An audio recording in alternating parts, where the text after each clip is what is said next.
నమస్కారం. Fourth estate కార్యక్రమానికి స్వాగతం. ఫోర్త్ ఎస్టేట్లో పాల్గొనే అతిథులను పరిచయం చేసుకుందాం. శ్రీ విజయబాబు గారు, ప్రముఖ విశ్లేషకులు, ఆర్టీఐ మాజీ సమాచార మాజీ కమిషనర్, అలాగే సీనియర్ పాత్రికేయులు కూడా. శ్రీ గుడివాడ అమర్నాథ్ గారు, శాసనసభ్యుడు, విశాఖ జిల్లా అనకాపల్లికి ప్రాతినిధ్యం వహిస్తున్న నేత. శ్రీ పాకా సత్యనారాయణ గారు, బీజేపీ సీనియర్ నేత, న్యాయవాది. శ్రీ జేవి సత్యనారాయణమూర్తి గారు, సిపిఐ సీనియర్ నేత. ఇక ఆంధ్రప్రదేశ్లో నిర్మలా సీతారామన్ గారి ప్రకటన కలకలం రేపుతోంది. విశాఖ ఉక్కుకు సంబంధించి మొత్తం ప్రైవేటైజేషన్ జరుగుతుందని మరోసారి స్పష్టం చేయడమే కాకుండా ఆయా మొత్తం 30 సంస్థలు ప్రైవేటైజ్ చేస్తున్నట్లుగా ఆమె స్పష్టం చెప్పారు. అంతేకాకుండా రాష్ట్ర ప్రభుత్వానికి ఈ విషయంతో ఎలాంటి సంబంధం లేదన్నారు. అవసరమైనప్పుడు మాట్లాడతామని కూడా చెప్పారు. అంతమించి రాష్ట్రానికి సంబంధం లేదు అని చెప్పినప్పటికి కూడా కొందరు కావాలని విమర్శలు ఇవన్నీ చేస్తున్నారనే అభిప్రాయం ఉంది. ఆ విషయాన్ని సజ్జల రామకృష్ణారెడ్డి గారు తన మీడియా కాన్ఫరెన్స్లో చెప్పారు. మరోవైపు ముఖ్యమంత్రి జగన్ గారు ఈ ప్లాంట్ని ఏ రకంగా పునరుద్ధరించవచ్చు, దాంట్లో ఉన్నటువంటి ఆనుపాలన ఏమిటి, వీటన్నింటినీ వివరిస్తూ ప్రత్యామ్నాయాలతో సహా మళ్ళీ ఉత్తరం రాయటమే కాకుండా దానికి కట్టుబడి ఉన్నాము, ప్రైవేటైజేషన్కి వ్యతిరేకంగా ఎట్టి పరిస్థితుల్లోనూ కానివ్వకుండా ఉండటానికి అన్ని రకాల ప్రయత్నాలు చేస్తాము, అఖిలపక్షాన్ని కూడా తీసుకెళ్తామని ఆయన అన్నారు. సో ఈ నేపథ్యంలో ఈరోజు చర్చ దీని మీద నడుపుదాం. ముందుగా విజయబాబు గారు మాట్లాడతారు. విజయబాబు గారు చెప్పండి, ఈ నిర్మలా సీతారామన్ గారి ప్రకటన కానీ, ఆ తర్వాత ఈరోజు ముఖ్యమంత్రి జగన్ గారు రాసిన లేఖ కానీ, అలాగే ఇష్యూ అంతటిని మళ్ళీ వైసీపీ మీదకి నెట్టే ప్రయత్నం చేస్తున్న తెలుగుదేశం వైఖరి కానీ, అలాగే పవన్ కళ్యాణ్ గారి విధానం కానీ, ఇవన్నీ కూడా ఎట్లా ఉన్నాయి, తాజా పరిస్థితులు ఏమిటి? ఒకటండి, ఇది ఎంత దుర్మార్గపూరితమైనటువంటి చర్య, దురహంకారంతో కూడుకున్నదంటే, అంటే ఇక్కడ యూనిటరీ ఫెడరల్ వ్యవస్థల రెండింటినీ కూడా సమానంగా గౌరవించాల్సినటువంటి నేపథ్యంలో ఆవిడ నిర్మలా సీతారామన్ గారి యొక్క ప్రకటన ఎలా ఉందంటే, ఒక యూనిటరీ వ్యవస్థ అంటే అదేదో భ్రమ పదార్థం లాగా, ఆంధ్రప్రదేశ్ రాష్ట్రానికో ఆంధ్రులకో సంబంధం ఉన్నటువంటి అంశంలా కాకుండా తామేదో ఆకాశం నుంచి ఊడిపడినట్టుగా ఒక ప్రకటన ఏమిటంటే, ఇది పూర్తిగా ఆంధ్రుల మనోభావాలని దెబ్బతీయటమే కాకుండా ఇంకొక మాట కూడా నేను చెప్పదలుచుకుంది ఏంటంటే, ఇది ఆంధ్రుల యొక్క ఆత్మ గౌరవం మీద దెబ్బరా, ఎన్డీఏ గుండెల్లో మోగించరా దండోరా అని చెప్పని ప్రతి తెలుగువాడు కూడా పిడికిలి బిగించాల్సినటువంటి సమయం ఆసన్నమైంది. ఇది రాజకీయాలకు అతీతంగా. ఎందుకన్నట్లయితే ఇక్కడ అనేక మంది త్యాగాలతో ఏర్పాటు చేసుకున్న ఉక్కు ఫ్యాక్టరీ అది, అనేక మంది రైతుల యొక్క ఔదార్యంతో ఏర్పాటు చేసుకున్నటువంటి ఫ్యాక్టరీ అది, అనేక మంది కార్మికులు, అనేక మంది కర్షకులు వాళ్ళ స్వేదంతో వాళ్ళ రక్తంతో చేసినటువంటి దీన్ని ఇదేదో తాము కొత్త పెట్టుబడిదారులాగా, ఇది ఆంధ్రులకి ఆంధ్రప్రదేశ్ రాష్ట్రానికి సంబంధం లేదన్నట్టుగా, అసలు ఆంధ్రప్రదేశ్ రాష్ట్రం అనేది కేంద్రంలో ఒక భాగం కాదన్నట్టుగా మాట్లాడుతున్న తీరు చూస్తే వీళ్ళ యొక్క మేధాతనం అనేటువంటి ఒక ముసుగులో వీళ్ళ డొల్లతనం ఇక్కడ స్పష్టమవుతుంది. డొల్లతనం అని ఎందుకంటున్నానంటే, నాయకులు అనేటువంటి వాళ్ళు ఉద్యమాల నుంచి, నాయకులు అనేటువంటి వాళ్ళు ప్రజా సమూహం నుంచి, నాయకులు అనేటువంటి వాళ్ళు ప్రజలు విసిరేటువంటి పూలని, ప్రజలు విసిరేటువంటి రాళ్ళని స్వీకరిస్తా రాటుదేలి వాళ్ళ యొక్క మనోభావాలను అర్థం చేసుకొని తదనుగుణంగా వ్యవహరించాల్సినటువంటి వాళ్ళు కేవలం ఏదో రెడీమేడ్గా అత్యున్నతమైనటువంటి పదాల్లో కూర్చున్నప్పుడు వీళ్ళ ప్రకటనలు కానీ, వీళ్ళ వ్యవహార శైలి కానీ ఈ రకంగానే ఉంటుందని వాళ్ళ నిర్మలా సీతారామన్ గారు తాజాగా మరోసారి నిరూపించారు. ఆవిడ ప్రజానాయకురాలా కాదు, ఆవిడకి ప్రత్యక్ష రాజకీయాలు ఎప్పుడైనా సంబంధం ఉందా అంటే లేదు. ఆ రకంగా చిన్న చేసినటువంటి ప్రకటన ఇది ఆంధ్రుల ఆత్మాభిమానం మీద కొట్టినటువంటి దెబ్బ. ఆంధ్రులు ఇంత చేసి నేను ఒక నిస్సహాయ స్థితిలో ఉన్నటువంటి తెలుగువాడినే, కానీ నా ఆత్మ గౌరవం మీద కనుక దెబ్బ కొడితే ఈ దేశపు జెండాకున్నంత పొగరుందని గుంటూరు శేషేంద్ర శర్మ గారు చెప్పినటువంటి రీతిలో ఈ దేశపు జెండాకున్నంత పొగరు ఎలా ఉందో ఆంధ్రుల ఆత్మ గౌరవం మీద కొట్టినటువంటి దెబ్బకు కూడా ప్రతి తెలుగువాడు కూడా ఆ రకంగా ఇవాళ ప్రతిస్పందించాల్సినటువంటి అవసరం ఉంది. కేవలం విప్లవం అనేటువంటి పేరుతో విడిపోయినటువంటి పిడికిళ్లతో, విచిత్రమైనటువంటి వేషాలతో అవకాశవాద రాజకీయాలు చేసేటువంటి వాళ్ళకు కూడా ఇవాళ సరైనటువంటి జవాబు చెప్పాల్సినటువంటి సమయం కూడా ఆసనమైంది. ఇది ఒక విశాఖపట్నము, విశాఖ ఉక్కు ఫ్యాక్టరీకి సంబంధించింది కాదు, యావత్ ఆంధ్రప్రదేశ్ వ్యవహారం కూడా కాదు. పూర్తిగా ఫెడరల్ వ్యవస్థని ఒక ఎలా అంటే ఒక నీచమైనటువంటి ధోరణలోనో లేకపోతే ఒక తృణీకార భావంతో చూసేటువంటి ధోరణి వాళ్ళ ఆవిడ యొక్క అహంకారపూరిత ప్రకటన కనపడింది. కాబట్టి ఆ రోజున మళ్ళీ ఎన్టీ రామారావు గారు ఏదైతే చెప్పారో కేంద్రం మిథ్య అని చెప్పి అన్నాడు ఆయన. అవసరమైతే అలాంటి పదజాలాలను కూడా ఇవాళ తెలుగువాడు ఉపయోగించే పరిస్థితి రానివ్వద్దని కేంద్ర యూనిటరీ వ్యవస్థ మీద, ఇటు ఫెడరల్ వ్యవస్థ మీద, కేంద్ర ప్రభుత్వం మీద కూడా మనకు ఒక మనబోటి వాళ్ళకి అధిక సమానమైనటువంటి గౌరవం ఉంది. కాబట్టి దీన్ని పునరాలోచించుకొని ఏ ప్రకటన అయితే ఆవిడ చేసిందో హక్కు లేదు. ఆంధ్రప్రదేశ్ ప్రభుత్వానికి ఎందుకు హక్కు ఉండదండి? ఎవడబ్బ సొమ్ము అని ఎన్టీఆర్ పరిభాషలో చెప్పాలంటే, నేనైతే వాడిన కన్నా పదాలు, ఎవడబ్బ సొమ్ము అని చెప్పని మీకు మీరుగా తీసుకొని చేస్తారు. పార్టీని విమర్శించారు కాదు విజయబాబు గారు. అయితే ఇప్పుడు ముఖ్యమంత్రి జగన్ గారు రాసిన లెటర్ ఎట్లా ఉంది, దాని సారాంశం మీకు ఎట్లా బోధపడింది? ఇప్పుడు రాష్ట్ర ప్రభుత్వంలో ఉన్నటువంటి వాళ్ళు పదే పదే చెప్తున్నారండి. ఇప్పుడు గతంలో ఒక కాంగ్రెస్ ప్రభుత్వాన్ని, కాంగ్రెస్ చేసినటువంటి స్కాములు కానీ, కాంగ్రెస్ చేసిన కుంభకోణాలు, వాళ్ళ వ్యవహార శైలి మనం తెగనాడుతున్నాం, విమర్శిస్తున్నాం, ప్రజలు తిరస్కరించారు. కానీ కనీసం ఏంటంటే ఒక ప్రజాభిప్రాయాన్ని పరిశీలించే స్థితిలో ఉండేది. ఇవాళ ఒక స్టెప్ హెడ్ వెళ్ళి ఒక సుస్థిర ప్రభుత్వం కోసం అయితే ఈ భారతదేశ ప్రజలు ఆశించారో ఆ సుస్థిరత్వాన్ని ఇవాళ వాళ్ళు మోనోపోలిక్గా వెళ్తా ఉన్నారు. అంటే ప్రజాభిప్రాయంతో సంబంధం లేకుండా రాష్ట్ర ప్రభుత్వాలని లొంగ తీసుకునే స్థితిలో, రాష్ట్ర ప్రభుత్వాన్ని బెదిరించే స్థితిలో, లేదు రాష్ట్రాలు లొంగి రాకపోతే వాళ్ళని ఫిరాయింపుల ధారణ ప్రోత్సహించేటువంటి రీతిలో, అలోలక్ష్యమైన రోడ్ల మీద పడిన రైతుల యొక్క కష్టాలను వినే స్థితిలో లేని ఒక నిరంకుశత్వ పోకడలు ఏవైతే ఉన్నాయో, ఇది ప్రజాస్వామ్యానికి మంచిది కాదు. ఈ మెజారిటీని చూసుకొని బ్రూట్ మెజారిటీతో విచ్చలవిడిగా ప్రవర్తించినటువంటి ప్రభుత్వాలు కూడా కాలగర్భంలో కలిసిపోయినాయి. కాబట్టి ఇవాళ అలాంటి స్థితి రాణించుకోకుండా ప్రజలు ఎందుకు ఇచ్చారు మనకి మెజారిటీ, దేనికోసం ప్రజాభిప్రాయానికి అనుగుణంగా నడుచుకోవాలి. అండ్ మోర్ ఓవర్ ఏంటంటే మంత్రులు అనేటువంటి వాళ్ళు ఇవాళ మళ్ళీ చెప్తున్నానండి, రెడీమేడ్ గా కాదు, ఢక్కా ముక్కీలు తిని ప్రజాక్షేత్రం నుంచి వచ్చినటువంటి వాళ్ళు, ఏ కమలం నుంచి వీళ్ళు ఉద్భవించామని చెప్తున్నారో అలా ప్రజాక్షేత్రం నుంచి ఉద్భవించినటువంటి వాళ్ళైతే బాధ్యతాయుతంగా మాట్లాడతారు. అట్లా బాధ్యత రాహిత్యంగా ఈ 4 రోజుల పోకడల పదవులను చూసుకొని విర్రవీగేటువంటి వాళ్ళు ఆత్మ గౌరవాన్ని దెబ్బతీసే పరిస్థితి. కాబట్టి బహిరంగంగా వాళ్ళ ఆంధ్రులకి నిర్మలా సీతారామన్ కూడా క్షమాపణ చెప్పాలని నేను డిమాండ్ చేస్తున్నాను. రైట్. అమర్నాథ్ గారు చెప్పండి, విశాఖపట్నంలో ఈ వార్త చాలా కలకలం సృష్టించినట్లుంది. నేను ఇవాళంతా నిరసనలో హోరెత్తినట్టుంది రాత్రి నుంచి. సో ఇప్పుడు తాజా పరిస్థితి ఏమిటి? అలాగే ముఖ్యమంత్రి గారు రాసిన లేఖ, దీని ప్రభావం ఏ రకంగా ఉండే అవకాశం ఉంది? అఖిలపక్షం వెళ్ళటానికి అంతా సిద్ధంగా ఉన్నారా? ఏం జరుగుతోంది? అందరికీ నమస్కారం, ప్యానలిస్ట్ అందరూ కూడా నమస్కారం. ఈరోజు విశాఖపట్నంలో నిన్న వచ్చినటువంటి ప్రకటన ద్వారా వాస్తవంగా ఒక విశాఖపట్నమే కాదు సార్, రాష్ట్రంలో ఉన్నటువంటి వారు, ప్రపంచంలో ఉన్నటువంటి ప్రతి తెలుగువాడు కూడా నిన్నటి నుంచి బాధపడేటువంటి రోజు. ఎందుకంటే కేంద్ర ప్రభుత్వం దీని మీద ఒక ప్రకటన చేసి అసలు రాష్ట్ర ప్రభుత్వానికి ఏమీ సంబంధం లేనట్టు, రాష్ట్ర ప్రజలకి ఏమీ సంబంధం లేనట్టు, అసలు దీని మీద ఎవరికి హక్కు లేనట్టుగా మాట్లాడేటువంటి నైజం కానీ వాళ్ళు మాట్లాడినటువంటి తీరు వాస్తవానికి ఈ ప్రాంతంలో ఉన్నటువంటి ప్రజల్లో వారి తాలూకా బాధని, వారి తాలూకు ఉక్రోషాన్ని, వారి తాలూకు ఆవేదనని అన్నింటినీ కూడా బయటికి తెచ్చేటువంటి కార్యక్రమాన్ని నిన్న చేశారు. వాస్తవం నిన్నటి నుంచి ఒక సెంటిమెంట్తో కూడుకున్నటువంటి అంశం. విశాఖ ఉక్కు అనేటువంటిది ఏదో కేంద్ర ప్రభుత్వం అప్పట్లో ఇందిరాగాంధీ ఎవరో నిర్ణయం తీసుకొని దేశంలో ఒక 10 స్టీల్ ఫ్యాక్టరీలు పెట్టాలి, ఆ స్టీల్ ఫ్యాక్టరీలో ఒకటి విశాఖపట్నంలో పెట్టాలి అని చెప్పి అనుకొని పెట్టినటువంటి ఫ్యాక్టరీ కాదు ఇది. విశాఖపట్నంలో విశాఖ ఉక్కు ఆంధ్రుల హక్కు అనేటువంటి నినాదంతో దాదాపు దశాబ్ద కాలం పాటు పోరాటం చేసి ఆ రోజు ప్రపంచంలోనే అత్యంత శక్తివంతమైనటువంటి మహిళగా ఉన్నటువంటి ఇందిరాగాంధీ తాలూకా మెడలు వంచి సాధించుకున్నటువంటి ఫ్యాక్టరీ. అందుకే జగన్మోహన్ రెడ్డి గారు కూడా గతంలో కార్మికులతో చెప్పినటువంటి కార్మిక సంఘాలతో జరిగినటువంటి సమావేశంలో కానీ ఎప్పుడు మాట్లాడినా అదే చెప్తా ఉన్నారు. దీని తాలూకా బ్యాక్గ్రౌండ్, విశాఖ స్టీల్ ప్లాంట్ తాలూకా ఆవిర్భావం, ఇక్కడ స్థాపించడానికి గల కారణాలు, దానికి అసలు బాసినటువంటి 32 మంది ప్రాణాలు, ఇవన్నీ కూడా దానికి ఉన్నటువంటి బ్యాక్గ్రౌండ్.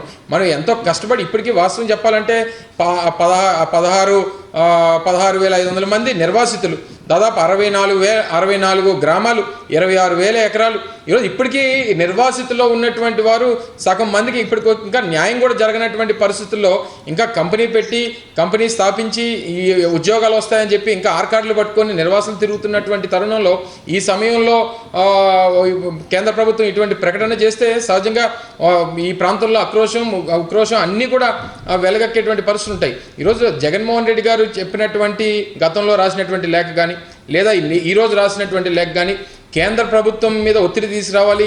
అవసరమైతే ఇందాక పెద్దలు విజయసాయి రెడ్డి గారు కూడా మాట్లాడుతూ అవసరమైతే ఎంత పోరాటానికైనా సరే మేము సిద్ధం అనేటువంటి మాట మరొకసారి ప్రజలకు చెప్తా ఉన్నాం. ఈరోజు దాంతోపాటు ఈరోజు గతంలో ఏదైనా ఇష్యూ వచ్చినప్పుడు ఈరోజు చంద్రబాబు నాయుడు మరి ముఖ్యంగా తెలుగుదేశం పార్టీ కేంద్ర ప్రభుత్వం ఒక పక్క చెప్తున్నప్పటికీ మన వాటాలు ఏమీ లేనప్పటికీ ఇందులో జగన్మోహన్ రెడ్డి గారి పాత్ర ఉన్నట్టు, వైఎస్ఆర్ కాంగ్రెస్ పార్టీ ప్రభుత్వం తాలూకు పాత్ర ఉన్నట్టు ఏదో పొలిటికల్గా యూజ్ చేయాలనేటువంటి ఆలోచన చేయాలనేటువంటిది చూస్తూ ఉన్నారు. గతంలో స్పెషల్ స్టేటస్ విషయంలో ఆయన 29 సార్లు, 30 సార్లు, 50 సార్లు ఢిల్లీ వెళ్ళాను అన్నటువంటి మాట చాలా సందర్భాల్లో చెప్తూ వచ్చాడు. ఏ రోజన్నా అఖిల పక్షాలందరికీ కూడా కలిసి వెళ్దాం అన్నటువంటి మాట ఏ రోజు వాళ్ళ. కానీ ఈరోజు రాష్ట్రంలో ఉన్నటువంటి విశాఖ ఉక్కు స్టీల్ ప్లాంట్కి ఈరోజు అటువంటి పరిస్థితి వచ్చినప్పుడు ప్రైవేటైజ్ చేయాలని చెప్పి ఆలోచన ఆ నిర్ణయాన్ని కేంద్ర ప్రభుత్వం తీసుకున్నప్పుడు ఈరోజు రాష్ట్రంలో ఉన్నటువంటి అఖిల పక్షాలతో పాటు కార్మిక సంఘాల నేతలను కూడా నేను తీసుకొని వస్తాను, మీరు సమయం ఇవ్వండి, మేము ఆ తాలూకా అక్కడ ఉన్నటువంటి ప్రజల తాలూకా ఆవేదనని, అక్కడ ఉన్నటువంటి ఇబ్బందుల్ని ఏ రకంగా దీన్ని ఎదుర్కొని మళ్ళీ స్టీల్ ప్లాంట్ని లాభాల బాటలోకి తీసుకురావచ్చు అన్నటువంటి ఆలోచనలు అన్నీ కూడా మీకు ప్రజెంట్ చేస్తామన్నటువంటి మాట ఈరోజు ముందుకొచ్చి ముఖ్యమంత్రిగా చెప్పారు. ప్రజా సంఘాలని, ఏదైతే కార్మిక సంఘాలని, రాజకీయ పార్టీలని ఎవరు కలిసి వస్తే వాళ్ళు తీసుకొని వెళ్తామని చెప్తా ఉన్నాం. ఈరోజు ఎక్కడ ఇందులో దాపరికం లేదు, ఇందులో ఏ రకమైనటువంటి ఆలోచన లేదు. విశాఖ ఉక్కు ప్రైవేటీకరణ కాకుండా ఏ రకంగా కాపాడుకోవాలనేటువంటి దృక్పథంతో వైఎస్ఆర్ కాంగ్రెస్ పార్టీ వెళ్తుంది. రేపు అసెంబ్లీలో తీర్మానం పెడతాం, కేంద్ర ప్రభుత్వం మీద ఒత్తిడి తీసుకుని వస్తాం. రేపు మోడీ గారు అపాయింట్మెంట్ ఇస్తే రాష్ట్రంలో రాజకీయ పార్టీ కలిసి వచ్చేటువంటి రాజకీయ పార్టీలన్నీ తీసుకెళ్తాం, కార్మిక సంఘాలను తీసుకెళ్తాం. ఏదేమైనా చివరికి ఈ రాష్ట్ర ప్రభుత్వం జగన్మోహన్ రెడ్డి గారు వైఎస్ఆర్ కాంగ్రెస్ పార్టీ తాలూకా ఆలోచన ప్రైవేటైజేషన్ని కాకుండా ఆపాలనేటువంటి ఏకైక లక్ష్యమే తప్ప మరొకటి లేదు. We stand by Visakhapatnam steel plant. Right. Satyanarayanamurthy గారు అయ్యా మాట్లాడారు గారు, ఇవాళ లెటర్ ప్యానెల్లో ఉన్న సీఎం గారు. మిగతా మిత్రులు అందరికీ నమస్కారం. ఈ రోజుని సరే సిగ్గుగా ప్రకటన చేశారు బీజేపీ వారికి సిగ్గు ఎగ్గు లేదు. వాళ్ళు నిర్మాణం చేయడం కాదు, విధ్వంసాన్ని సృష్టిస్తున్నారు ఈ దేశంలో. ప్రజల యొక్క సొమ్మండి. ప్రభుత్వ రంగం అనంటే నరేంద్ర మోడీ గారితో, లేకపోతే అంతకుముందు పరిపాలన చేసిన ఇందిరాగాంధీ గారితో, జవహర్లాల్ నెహ్రూ గారి సొంత డబ్బులు కావై. ప్రజల పన్నుల నుంచి వసూలైనటువంటి ఆ డబ్బుతోని నిర్మాణమైనటువంటి సంస్థలు. భవిష్యత్తు తరాల ఆస్తి మంది కాదు, మన వారసుల యొక్క ఆస్తి. తగనమ్ముకునేటటువంటి హక్కు ఎవరిచ్చారని ప్రశ్నిస్తా ఉన్నాం ఈరోజు నరేంద్ర మోడీ గారు. మీరు ఈ అమ్ముతారు, డబ్బులు లేవు, మేము అమ్ముతాము, మేము వ్యాపారం చేయడానికి లేదు, మేము కట్టబెడతామని చెప్పని. ప్రైవేటు వ్యాపారులు ఎక్కడైనా సరే రాయితీలు పొందకుండా, ప్రభుత్వం నుంచి వ్యాపారంలో రాయితీలు పొందకుండా, బ్యాంకులకి డబ్బులు ఎగ్గొట్టకుండా ఒక్కడైనా ఉన్నాడేమో చెప్పమనండి. వాళ్ళు ప్రజల సొమ్ముని దోచుకొని వాళ్ళు లాభాలు పొందుతూ మేమేదో దేశాన్ని ఉద్ధరిస్తున్నామని చెప్పని మాట్లాడుతుంటే అటువంటి వాళ్ళకి భజన చేసేటటువంటి నరేంద్ర మోడీ గారు ఏం హక్కు ఉందని నమ్ముతాడు? ఈ రోజున జగన్మోహన్ రెడ్డి గారు లేఖ రాశారు, మొదటి లేఖ రాశారు, ఇప్పుడు మళ్ళీ నిర్మలా సీతారామన్ గారు ప్రకటన చేసిన తర్వాత ఇంకో లేఖ రాశారు. లేఖను మేము స్వాగతిస్తున్నాం. లేఖ రాయడంతోనే పని అయిపోలేదు. మీరు అఖిలపక్ష సమావేశాన్ని తక్షణమే ఏర్పాటు చేయండి. సరే, రేపటితో ఎన్నికలు అయిపోతాయి, కౌంటింగ్ ఏదో ఉంది, కౌంటింగ్ రోజు ఎవరో గెలుస్తారో ఓడతారో ఏవో తర్వాత. కానీ మీరు తక్షణమే 11వ తేదీన అఖిలపక్ష సమావేశం వేయండి. వేసి అందరినీ కలుపుకొని, ఇదిగో మేము నరేంద్ర మోడీ గారు జగమొండి, ఆయన అనుకున్నది చేస్తాడు. 56 ఇంచుల ఛాతీ ఈ దేశంలో పేదవాడికి ఉపయోగపడదు, ఈ దేశంలో ధనవంతులు దోపిడీదారులకు ఉపయోగపడే ఛాతీ అది. ఆయన మెదడు కూడా దానికే ఉపయోగపడుతుంది. ఆయన ప్రజల తరఫున మీరు మాట్లాడడానికి ముఖ్యమంత్రి గారు ప్రయత్నం చేస్తున్నారు కాబట్టి ముఖ్యమంత్రి గారు అడిగితే ఆయన ఇంటర్వ్యూ ఇవ్వడు. ఆయన అందులో స్పష్టంగా రాశారు, ఆయన మేము అఖిల పక్షాన్ని ప్లస్ అక్కడ కార్మిక సంఘాలను తీసుకొస్తాము ఈ సమస్య మీద అని చెప్పాను. అన్న తర్వాత ఈ సమస్య మీద మేము చర్చించేది లేదు కాబట్టి నీకు అపాయింట్మెంట్ ఇవ్వాల్సిన అవసరం లేదని చెప్పనే ఘటం. కాబట్టి అటువంటి వ్యక్తితో మామూలుగా మన లేఖల ద్వారా సమస్య పరిష్కారం అవుతుందని చెప్పని మేము భావించడం లేదు. అందుకని తక్షణం అఖిల పక్షాన్ని వేయాలి, ఒత్తిడి తీసుకొని రావాలి. ఇప్పటికే నిన్నటి నుంచి మండుతా ఉంది. మొత్తం జాతీయ రహదారిని దిగ్బంధనం చేశారు. ఈరోజు ఒక్క అధికారిని కూడా అడ్మిన్ బిల్డింగ్లోకి వెళ్ళనీయకుండా నిలవరిచ్చారు. రేపు కూడా అలాగే సాగుద్ది, ఈ ఉద్యమం ఇలాగే కొనసాగుద్ది. ఎవరబ్బ సొమ్మనండి, ఎవరబ్బ సొమ్మని చెప్పని వీళ్ళు అమ్ముకుంటారు. ఇక్కడ ఈరోజు నిర్వాసితులను ఏం చేస్తారు మీరు? నిర్వాసితులు సగం మందికి 8,000 మందికి ఈ రోజు కూడా ఉపాధి చూపించలా. మీరు లేనప్పుడు ఆ భూమిని వాళ్ళకి తిరిగి ఇచ్చేసేయండి. నిజంగా మీకు ఏమాత్రం ఈ దేశంలో పేద ప్రజల పట్ల ఏమాత్రం విశ్వాసం ఉన్నా, వాళ్ళ పట్ల మీకు నిబద్ధత ఉన్నా, తక్షణమే వాళ్ళ దగ్గర నుంచి ఎంత భూమి సేకరించారో అంత భూమిని తిరిగి ఇచ్చేమనండి. ఖాళీ ఉందని చెప్పని అంటున్నారు కదా. చేత అవుద్దా? కాదు. అంబానీలకి, అదానీలకో లేకపోతే ఇంకో పెట్టుబడిదారుడికో దోచి పెట్టాలని చెప్పని అనుకుంటున్నారు. కాబట్టి వాళ్ళు ఎంతసేపు సంపద సృష్టించేది వాళ్ళట. అసలు శ్రమ చేయకపోతే వాడు ఎంత పెట్టుబడి పెట్టినా, ఇక్కడ శ్రామికుడు శ్రమ చేయకపోతే ₹1 అయినా పెరుగుద్దా అని చెప్పని మేము ప్రశ్నిస్తా ఉన్నాం.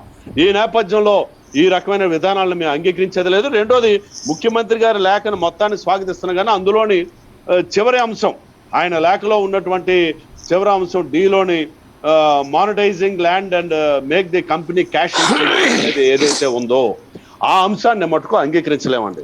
ఎందుకంటే ఇది ప్రజలది, అక్కడ ఉన్నటువంటి రైతులు ఇచ్చినటువంటి భూమి, అది అమ్మేసి ఈరోజు కంపెనీని క్యాష్ రిచ్ చేస్తే రేపు ఆ డబ్బులు కూడా అయిపోతే అప్పుడు ఏమి చేసుకొని నిలబెట్టాలి? అది. రెండోది, విశాఖ ఉక్కు విస్తరణకి సంబంధించి, భవిష్యత్తు విస్తరణకి సంబంధించి వినియోగించాల్సినటువంటి భూమి అది 20 మిలియన్ టన్నులకి అది వెళ్ళాలి. అది పెట్టినప్పుడు 1.2 మిలియన్ టన్నులే కదా, ఈరోజు 7.3 మిలియన్ టన్నులకు వచ్చింది. 20 మిలియన్ టన్నులు ఉత్పత్తి సామర్థ్యానికి వెళ్ళాలంటే అంటే 2 కోట్ల టన్నులు అంత భూమి అవసరం. దాన్ని ఆ భవిష్యత్ అవసరాల దృష్ట్యా భూమి ఉంటే భూమి అమ్మడం అన్నదాన్ని ఒకదాన్ని అభ్యంతరం, మిగతా లేఖ అంతా బాగుంది. దీన్ని ఖచ్చితంగా మేము స్వాగతిస్తున్నాం.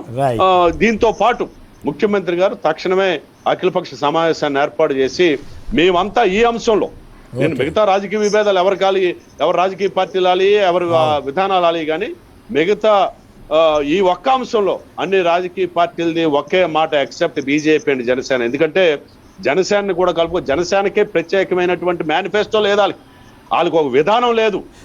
ఆయన ఈరోజు మాట్లాడిన మాటలు ఏంటంటే, అది ఒక్క విశాఖ ఉక్కే కాదు, ఇంకో 30 కంపెనీలు 40 కంపెనీలు అమ్మేస్తా ఉన్నారు, అది వాళ్ళ విధానం. అది బీజేపీ విధానం. మీ విధానం ఏంటి? మీరు కూడా ప్రజల ఆస్తుల్ని అమ్ముకొనే మేము షికారు చేస్తామని చెప్పిన పద్ధతుల్లో జనసేన ఉందా అన్నది కూడా వాళ్ళని ప్రశ్నించాల్సిన పరిస్థితి ఉంది. కాబట్టి వాళ్ళిద్దరిని మినహాయించి మిగతా అన్ని పక్షాలని పిలవండి, అన్ని పక్షాలు ఒకే మాటతో ఉంటాయి. ఈరోజు సోము వీర్రాజు గారు కానివ్వండి, బీజేపీ రాష్ట్ర నేతలు అందరికీ ఏమాత్రం సిగ్గున్నా తక్షణమే ఆ పార్టీకి రాజీనామా చేయాలి. ఎందుకంటే వాళ్ళు నిన్నటి దాకా మాట్లాడిన మాటలేంటి, ఎవడు చెప్పాడు, ఏ మంత్రి చెప్పారు? ఏమీ లేకుండానే ఇక్కడ ఉన్నటువంటి అధికార పార్టీ, ప్రధాన ప్రతిపక్షం లేకపోతే వామపక్షాలు వీళ్ళు గోళ చేస్తున్నారని చెప్పని మాట్లాడాడు ఆయన. ఈ రోజు నిర్మలా సీతారామన్ గారే మాట్లాడారు. అక్కడ మీకు ఏమాత్రం సిగ్గు శరం ఉంటే, నిబద్ధత ఉంటే మీరు అన్న మాట మీరు వెంటనే రాజీనామా చేయాలని చెప్పని డిమాండ్ చేస్తారు. రైట్. సత్యనారాయణ గారు, అంతా బీజేపీ మీదే దాడి జరుగుతూ ఉంది. దాడి అంటే అక్కడ మీరు తీసుకున్న విధాన నిర్ణయం కానీ, నిర్మలా సీతారామన్ కానీ ప్రకటన కానీ, ఆ రకంగా ఆంధ్రప్రదేశ్ అంతా కూడా ఒక రకంగా ఏమంటాము, ఒక ఇది ఏర్పడే విధంగా చాలా తీవ్రమైనటువంటి ఆవేదన, ఆవేశం కలిగేలాగా ఆ ప్రకటన ఉందనే అభిప్రాయం ఉంది. దీని అంతటికీ మీరు ఎట్లా రిప్లై ఇస్తారు? మీరు డిఫెన్స్లో పడిపోయే పరిస్థితి నుంచి ఎట్లా బయటకు వస్తారు? కొమరేని గారికి, మీకు ప్యానలిస్ట్ అందరికీ కూడా నాకు నమస్కారాలండి. చాలా విషయాలు చర్చించడం జరిగింది. ఇది చర్చించేటటువంటి సందర్భంలో వాడినటువంటి పదాలు, పద ప్రయోగాలన్నీ కూడా చూసాం. ఇది వ్యక్తిగతంగా తీసుకునేటటువంటి ఒక భావోద్వేగానికి గురై తాత్కాలికంగా మాట్లాడేటటువంటి మాటలు ఇవి. కానీ ఇది పొలిటికల్ పాలసీకి సంబంధించినటువంటి, ఒక ఎకనామిక్ పాలసీకి సంబంధించినటువంటి అంశం ఇది. ఈ ఎకనామిక్ పాలసీకి సంబంధించిన విషయాల్లో 1990లో చంద్రశేఖర్ గారు ప్రధానమంత్రి అయిన తర్వాత బంగారాన్ని పట్టుకెళ్ళి ప్రపంచ బ్యాంకులో తాకట్టు పెట్టిన తర్వాత భారతదేశం యొక్క ఆర్థిక స్థితిని మదింపు చేస్తూ మన్మోహన్ సింగ్ గారి నేతృత్వంలో ఒక ఎకనామిక్ కమిటీను దాన్ని ఏర్పాటు చేసి దానికి ఇంటర్నేషనల్ ఎక్స్పర్ట్స్ తోటి అప్పుడు ఉన్నటువంటి ప్రభుత్వం కొన్ని నిర్ణయాలు తీసుకుని ఈ యొక్క ఆర్థిక పరిస్థితిని బయటికి తీసుకొచ్చేటటువంటి సందర్భంలో కొన్ని కీలకమైనటువంటి విషయాలు పివి నరసింహారావు గారి హయాంలో తీసుకోవడం జరిగింది. అందులో విద్య ఒకటి, వైద్యం ఒకటి, ఈ పబ్లిక్ ఎంటర్ప్రినర్స్కి సంబంధించినటువంటి 3 అంశాలు ప్రధానమైనటువంటి ప్రస్తావనకు వచ్చింది. దాంతో ఆ సందర్భంగా 96 వరకు జరిగినటువంటి వ్యవహారాల్లో ఆ ప్రభుత్వం కొన్ని విషయాలు తీసుకుంది. తర్వాత దాన్ని కొనసాగించేటటువంటి పరిస్థితిగా ఆ ప్రభుత్వం పడిపోవటం, తర్వాత సంకీర్ణ ప్రభుత్వాలు 96 నుంచి 98 వరకు నడవటం, 98లో మళ్ళీ అటల్ బిహారీ వాజ్పేయి గారు వచ్చిన తర్వాత దీని యొక్క పరిస్థితిని వేగవంతం చేస్తూ డిజిన్వెస్ట్మెంట్ మినిస్ట్రీని పెట్టి అరుణ్ శౌరి అనేటటువంటి వ్యక్తిని దానికి మంత్రిత్వ శాఖను ఏర్పాటు చేసి ఈ కాయలాలు పడి నష్టాల్లో ఉన్నటువంటి సంస్థలని దీన్ని తీసుకొచ్చేటటువంటి ప్రయత్నం, ఈ యొక్క ప్రభుత్వానికి సంబంధించిన ఆర్థిక వెసులుబాటు కల్పించేటటువంటి ప్రయత్నంలోనే ఇవన్నీ కూడా జరగడం జరిగింది.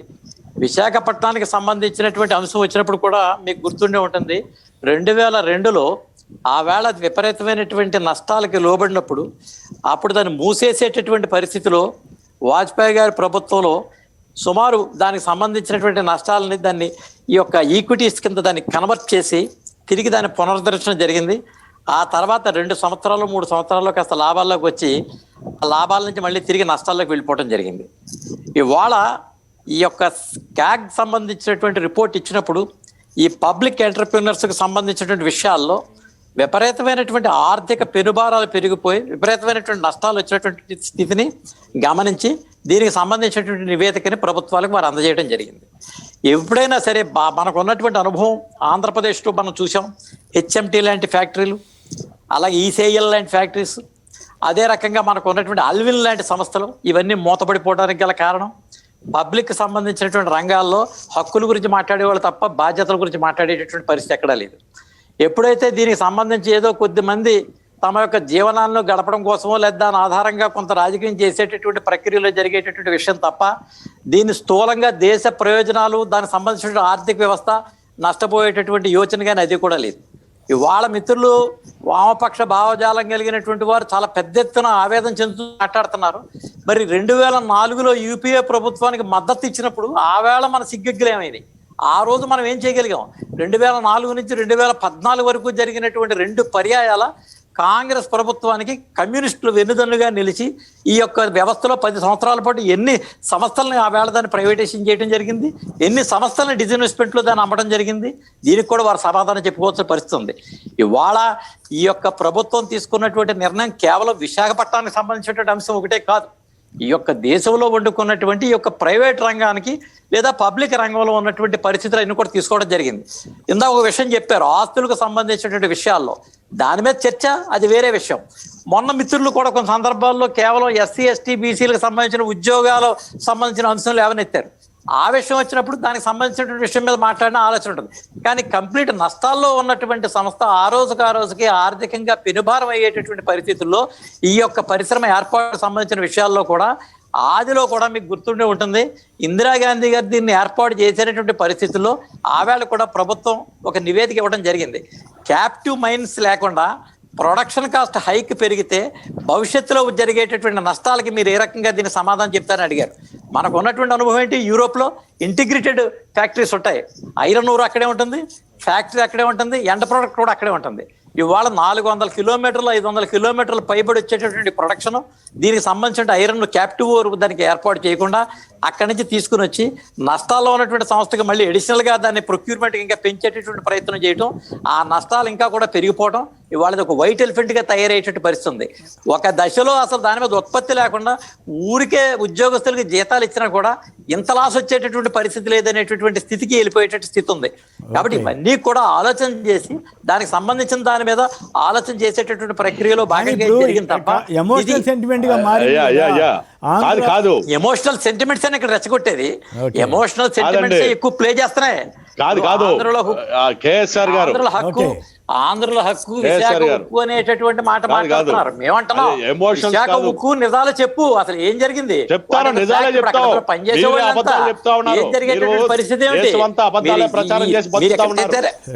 సరే దానికే వద్దండి. ఇప్పుడు కాలం చెల్లిన సిద్ధాంతాలకి సమాధానాలు చెప్పే పరిస్థితి ఏమంటది మీకు? ఇప్పుడు మీ ఆలోచన సరళిలో దేశం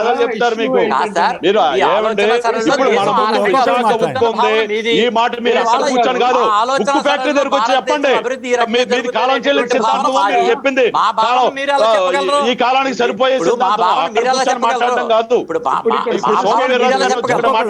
ఆ యొక్క ఆలోచన సంబంధించిన విషయాలు ఇవి. దీని పైగా నిర్మలా సీతారామన్ గారిని టార్గెట్ చేస్తూ మాట్లాడారు మా మిత్రుడు విజయబాబు గారు. నిర్మలా సీతారామన్ ఇండిపెండెంట్గా ఎప్పుడు కూడా మాట్లాడే అవకాశం లేదు. కౌన్సిల్ ఆఫ్ మినిస్టర్స్ తీసుకునేటువంటి డెసిషన్ అది. కౌన్సిల్ ఆఫ్ ఆవిడ ప్రత్యక్షంగా వచ్చారా పరోక్షంగా వచ్చారా అనేటువంటి పాయింట్ కూడా కాదు. కౌన్సిల్ ఆఫ్ మినిస్టర్స్ తీసుకున్నటువంటి డెసిషనే గవర్నమెంట్ ఆఫ్ ఇండియా ఇంప్లిమెంట్ చేసేటటువంటి పరిస్థితి ఉంటుంది తప్ప ఇండివిజువల్ గా చేసేటటువంటి ప్రక్రియ ఏముండదు అక్కడ. ఇక్కడ చేసేటటువంటి విషయం కూడా ఇండివిజువల్ గా మీరు విడదీసి చూశారు కాబట్టి తప్ప ఇక్కడ ఏ రకమైనటువంటి విషయాలు కూడా ఇందులో లేవు. మోర్ ఆర్ లెస్ ఇందులో స్టేట్ గవర్నమెంట్ కి సంబంధించిన అంశం కూడా ఏముంటుంది ఇందులో? యాక్చువల్ గా కేంద్ర ప్రభుత్వ సంస్థలకు సంబంధించిన విషయాల్లో దేర్ కన్సర్న్స్ ఉంటాయి. అంతే తప్ప స్టేట్ గవర్నమెంట్ ఇప్పుడు వైఎస్ఆర్ జగన్మోహన్ రెడ్డి గారు దీన్ని అనుమతించారని కొంతమంది వ్యతిరేకించారు, కొంతమంది మాట్లాడే దీనికి సంబంధించిన విషయాల్లో స్టేట్ గవర్నమెంట్ కూడా central services or central they are vested with central services. అంతేగాని దానికి మళ్ళీ విడిగా రాష్ట్ర ప్రభుత్వాలు తీసుకునేటటువంటి ప్రయత్నం ఉంటే they can make an appeal. వాళ్ళు అపీల్ చేయొచ్చు, దానికి సంబంధించిన విషయాలు ఇవ్వచ్చు, పాజిటివ్గా అనేక రకాలైన రిపోర్ట్స్ తీసుకోవచ్చు. మనకు ఉన్నటువంటి ఆవేళ టెక్నికల్ రిపోర్ట్స్ కూడా ఇచ్చినప్పుడు టెక్నికల్ కమిటీని వేసారు 69లో, కమిటీ వేసినప్పుడు కూడా ఈ రిపోర్ట్ ఇవ్వడం జరిగింది. అనవసరమైన అబద్ధాలు చెప్తా ఉన్నారండి, అబద్ధాలు చెప్తా ఉన్నారు. చెప్తానండి. విజయబాబు గారు మాట్లాడతారట. ఇప్పుడు ఇక్కడ చర్చ కమ్యూనిస్టులు వర్సెస్ బీజేపీ వారు కాదండి, ఇది యావత్ ఆంధ్రులకు సంబంధించినటువంటి సమస్యగా దీన్ని చూడాలి. తర్వాత మిత్రులు సత్యనారాయణ గారు చెప్పింది, నిర్మలా సీతారామన్ గారు, నేను ఒకటే చెప్తున్నాను, ఒక మాట విప్లవాన్ని సృష్టించవచ్చు, ఒక మాట యుద్ధాన్ని నివారించవచ్చు. ఆ రోజున ఇందిరాగాంధీ గారికి లేకపోతే బీజేపీ వారికి కాదంటే ఆర్ఎస్ఎస్కి పచ్చగడ్డేస్తే బగ్గుమనే రోజుల్లో కూడా ఏదైనా కన్సల్టేషన్స్కి వాటికి వాజ్పేయి గారిని పంపించారంటే దాని అర్థం ఏంటి? ఒక మాట తీరండి అక్కడ. నేను ఇందాక నా దీంట్లోనే చెప్పాను, రాజకీయాలకు అతీతంగా ప్రజాక్షేత్రం నుంచి వచ్చినటువంటి వారికి బాధ్యతాయుతంగా మాట్లాడుతుంది. నువ్వు వెళ్ళి చూసి రారా అంటే కాల్చి వచ్చాడనే సామెత ఎందుకు వచ్చింది? మీ కౌన్సిల్ ఆఫ్ మినిస్టర్సే తీసుకొని ఉండొచ్చు, కానీ ఆంధ్రుల యొక్క మనోభావాలను జాగ్రత్తగా గమనించి బాధ్యతాయుతంగా మాట్లాడాల్సింది పోయి ఇవాళ ఎందుకు ఆంధ్రప్రదేశ్ బగ్గుమంది, దేనికి అంతమంది రియాక్ట్ అయ్యారండి?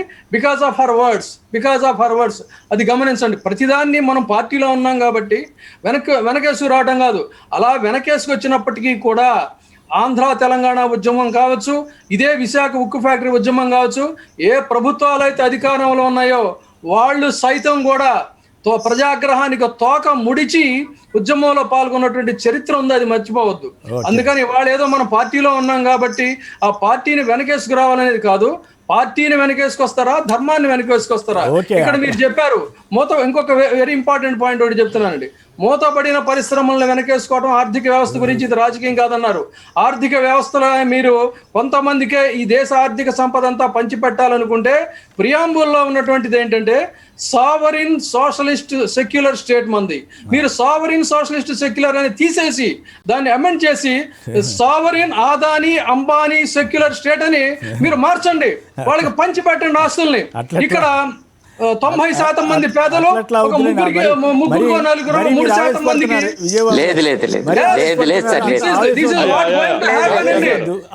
ఈ దేశ స్వాతంత్రాన్ని బ్రిటిష్ ముష్కరులను ఇక్కడ ఎందుకు చెప్తున్నా, భయంతో చెప్తున్నా, ఒక ఆందోళన చెప్తున్నా, ఈ దేశ సంపదని కొల్లగొట్టుకున్నటువంటి విదేశీయుల్ని వెళ్ళగొట్టి దేనికోసం మనం స్వాతంత్రం సాధించుకున్నామంటే ఆర్థిక స్వావలంబన కోసం, స్వేచ్ఛ కోసం.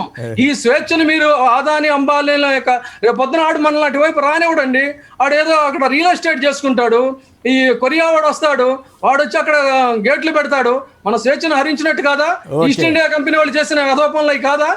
ఏం మాట్లాడుతున్నారు మీరు? రాజకీయం అనేది, రాజకీయం అంటే రాజకీయం అంటే స్వేచ్ఛ, రాజకీయం అంటే సమానత్వం. This is the spirit of democracy. ఒక్క నిమిషం అమర్నాథ్ గారు, మీరు చెప్పండి. ఇప్పుడు సిపిఐ వారేమో ఒక లెటర్ అంతా బాగుంది, ఒక చివరిలో ఒక అంశం తప్ప అన్నారు. సంప్రదింపుల ప్రక్రియ ఇవన్నీ కూడా ఎట్లా జరగబోతున్నాయి? బీజేపీ జనసేనని కూడా ఆహ్వానిస్తారా? ఈ సంప్రదింపుల్లో భాగంగానే కొన్ని పార్టీలు ఈ మొత్తం అంతా తెలుసు జగన్ గారికో లేకపోతే వైఎస్ఆర్ కాంగ్రెస్ ప్రభుత్వానికో అని ఆరోపణలు చేయటం, దానికి మళ్ళీ సజ్జల గారు కౌంటర్ ఇవ్వటం, ఆ పరిణామాల గురించి మీ వివరణ ఏమిటి? సార్, ఇప్పుడు బీజేపీ ఇట్సెల్ఫ్ ఆ ప్రభుత్వమే నిర్ణయం తీసుకున్న తర్వాత బీజేపీని ఆహ్వానించేటువంటి పరిస్థితి. కానీ ఇప్పుడు మనకు ఇక్కడ కూర్చున్నటువంటి ప్యానలిస్ట్ గారికే అసలు ఈ రాష్ట్రం గురించి కానీ, ఈ రాష్ట్రంలో ఉన్నటువంటి విశాఖ ఉక్కు గురించి కానీ, దాని పోరాట ఫలితాల గురించి కానీ, దాని పోరాట బ్యాక్గ్రౌండ్ గురించి కానీ ఇవన్నీ వదిలేసి మేమేదో రాజకీయ అవసరాల కోసం మాట్లాడినట్టుగా ఆయన మాట్లాడుతూ ఉన్నారు. అంటే కనీసం ఆ ఎమోషనల్ ఇది కానీ కనీసం ఏ రకంగా తెచ్చుకున్నాం అనేటువంటిది ఏదో రాజకీయ అవసరాల కోసం పోరాటం చేస్తున్నట్టుగా అది నష్టాల్లోకి వెళ్ళినటువంటి సంస్థ, నష్టాల్లోకి నెట్టబడినటువంటి సంస్థ. ఈరోజు ఇన్ని సంవత్సరాలు చేసినటువంటిది ఇన్ని సంవత్సరాలుగా పోరాటాలు చేస్తున్నటువంటి ఏదైతే క్యాప్టివ్ మైన్స్, ఈరోజు వాస్తవంగా విశాఖ ఉక్కుని కాపాడాలనేటువంటి ఆలోచన ఈరోజు కేంద్ర ప్రభుత్వానికి ఉంటే క్యాప్టివ్ మైన్స్ పెట్టండి. ఈరోజు కనీసం ఒక టన్ను మీద 3,000 నుంచి 4,000 రూపాయలు మిగిలేటువంటి అవకాశం ఉంటుంది అనేటువంటిది అనేక సందర్భాల్లో చెప్తూ వచ్చాం. ఈరోజు నష్టాల్లోకి నెట్టబడి, అది కూడా ఇంకొక విషయం, మొన్న డిసెంబర్ నెల నుంచి 200 కోట్ల రూపాయల ఆదాయంలోకి వచ్చినటువంటి పరిస్థితులు కూడా మనం చూస్తూ ఉన్నాం.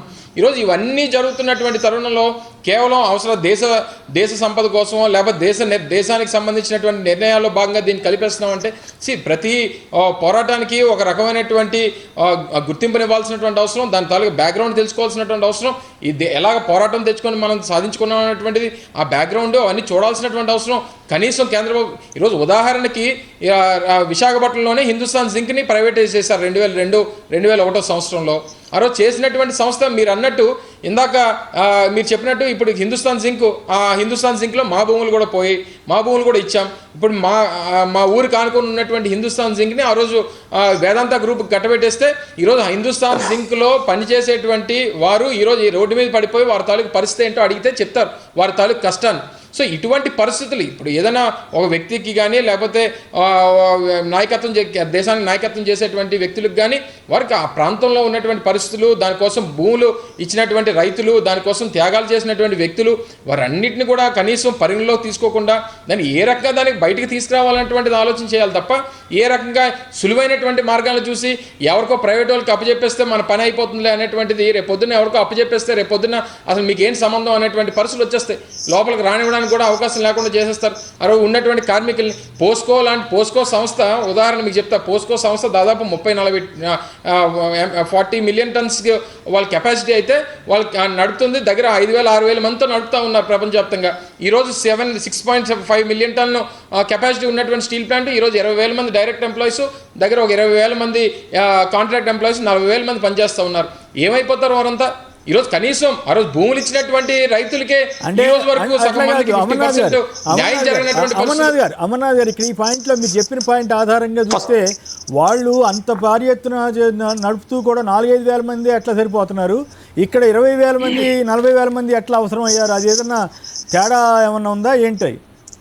అది రిచెస్ట్, అది ఏంటంటే పోస్కో సంస్థ అండి ప్రపంచంలో హైయెస్ట్ టెక్నాలజీ తోటి వాడేటటువంటి ఒక అతిపెద్ద సంస్థ.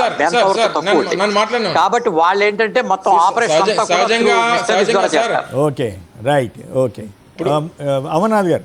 సార్ ఇప్పుడు బయట ప్రపంచంలో ప్రైవేట్ మార్కెట్కి గవర్నమెంట్లో పనిచేసేటువంటి ఎంప్లాయీ స్ట్రక్చర్స్కి ప్రైవేట్ ఇచ్చేసేదానికి మనం చాలా సందర్భాలు చాలా వ్యత్యాసం చూస్తాం.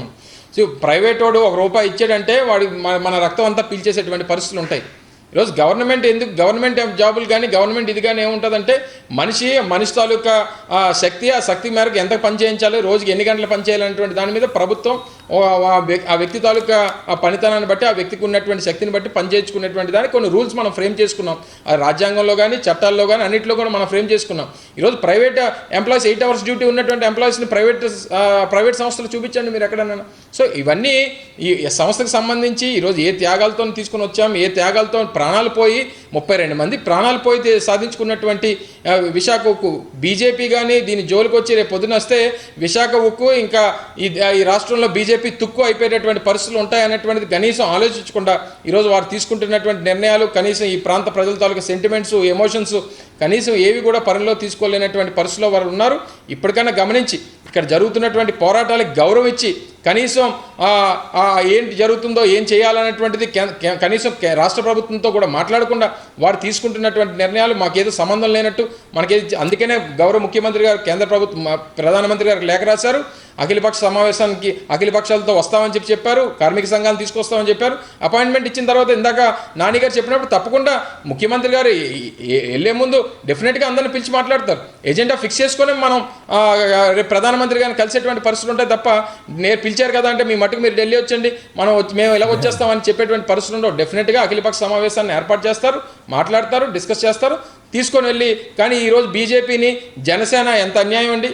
జనసేన అధినేత పవన్ కళ్యాణ్ అయినా కానీ ఆయన కనీసం రాష్ట్రం గురించి కానీ రాష్ట్ర ప్రజల గురించి కానీ రాష్ట్రంలో జరిగినటువంటి పోరాటాల గురించి కానీ విశాఖ ఉక్కు సాధించుకున్నటువంటి ఆ బ్యాక్గ్రౌండ్ కానీ ఏది కూడా లేకుండా సింపుల్గా ఏదో మీడియా రిలీజ్ ఇచ్చేసి ఎంత అన్యాయంగా మా చరిత్రని ఇచ్చేసేటువంటి పరిస్థితుల్లో వాళ్ళు మాట్లాడుతూ ఉన్నారు. కనీసం వారికి ఈ రాష్ట్రంలో రాజకీయం చేయడానికి కానీ రాజకీయ పార్టీని నడపడానికి కానీ ఆ రాజకీయ పార్టీకి హక్కు లేదనేటువంటిది మా అభిప్రాయం. రైట్. సత్యనారాయణ గారు ఇందాక సమాధానం సార్ ఇప్పుడు సత్యనారాయణ మూర్తి గారిని మాట్లాడండి, ఒక్క నిమిషం. మూర్తి గారు మాట్లాడండి. అయ్యా ఇప్పుడు సరే, సత్యనారాయణ గారు పాకా సత్యనారాయణ గారు మమ్మల్ని ఏదో అన్నారు, అది బామ్మలు అనుకుంటే వాళ్ళకి అదే వాదం. దానిలోకి నేను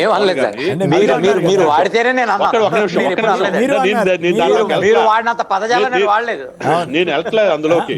మీరు అన్నారు కాబట్టి మీరు మాట్లాడతారు. కానీ నేను అన్నది నిర్మలా సీతారామన్ గారు క్రెడిబిలిటీ కోసం మాట్లాడితే, లేకపోతే ఆమె దాని మంత్రివర్గం యొక్క క్యాబినెట్ యొక్క దీన్ని చేయొచ్చు ఉన్నప్పుడు, ప్రతిపక్షంలో ఉన్నప్పుడు ఆమె ఏం మాట్లాడారు? ఉల్లిపాయల ధర పెరిగినా, పెట్రోల్ ధరలు పెరిగినా ఇవన్నీ ఏం మాట్లాడారు? ఈ రోజు ఎలా ఉన్నారు? ఉల్లిపాయల ధర మీద ప్రశ్నిస్తే ఏమన్నా, నేను ఉల్లిపాయలు తిన్నాను కాబట్టి నాకు అనవసరం మార్కెట్లో ఎంత ఉందో అని.